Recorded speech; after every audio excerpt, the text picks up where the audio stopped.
देवउठनी 11 पर cyber city Gurugram में तुलसी विवाह धूमधाम से मनाया गया। सुबह से ही मंदिरों में विवाह की तैयारियां शुरू हो गई। सेक्टर 4 के कृष्ण मंदिर में यज्ञ कर लोगों ने तुलसी और सालिग्राम के विवाह का पुण्य कमाया। पौराणिक कथा के अनुसार तुलसी का नाम वृंदा था, जो कि राक्षस शंखचूड़ की पत्नी थी। शंखचूड़ को वरदान था कि जब तक उसकी पत्नी का सतीत्व रहेगा, उसका कोई अंत नहीं कर पाएगा। इस वरदान के कारण शंखचूड़ देवताओं और प्रजा पर अत्याचार करने लगा।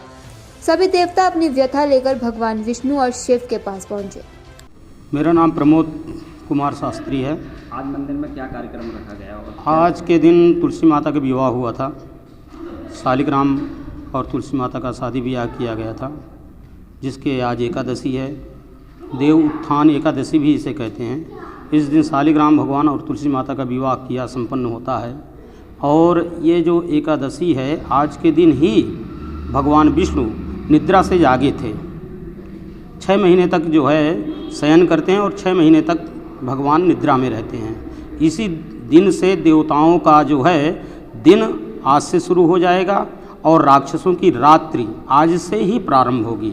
इसलिए देव उत्थान एकादशी का महत्व आज विशेष है। इस दिन सालिग्राम भगवान और तुलसी माता का विवाह बड़े धूमधाम से संपन्न किया जाता है। जिसके घर में जैसे लड़की नहीं है, कन्या नहीं है, और भगवान विष्णु सालिग्राम भगवान ही विष्णु का ही स्वरूप है, जो कि इनके साथ विवाह करवाने से जो कन्यादान का पुण्य फल की प्राप्ति होती है, वो सालिग्राम भगवान तुलसी का विवाह करने से उसको प्राप्त हो जाता है।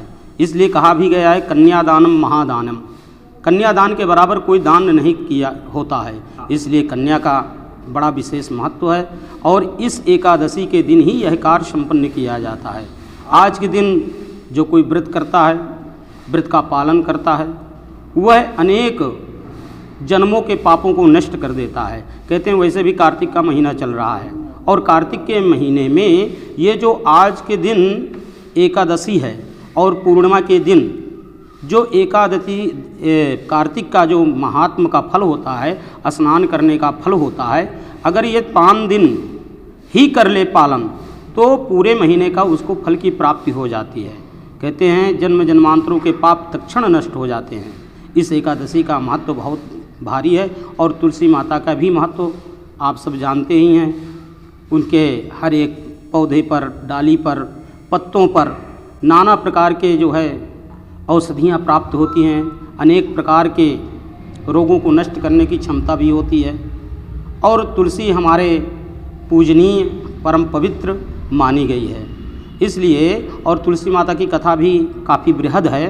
जैसे कि वृंदा नाम था तुलसी का, कि वृंदा नाम था, और वृंदा का सतीत्व नष्ट करने के लिए भगवान विष्णु गए थे, क्योंकि जो वृंदा के पति थे उनको वृंदा के सतीत्व से उसको अमृतत्व प्राप्त हुआ था। जब तक उसका सतीत्व नष्ट नहीं होगा तब तक राक्षस का वध नहीं होने वाला है।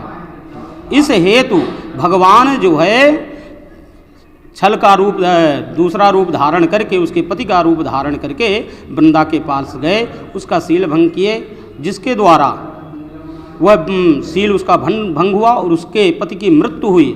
जब पता चला वृंदा को कि मेरे पति का रूप धारण करके भगवान स्वतः विष्णु मेरे पास आए हैं, तो उन्होंने चिता में आग जलाई और अपने स्वतः दाह हो गए और जाते जाते ये भी श्राप दे गए कि तुम जो है पत्थर बन जाओ, पाषाण हो जाओ, जिसके द्वारा आज भी पत्थर के रूप में सालिग्राम पूजे जाते हैं। जिस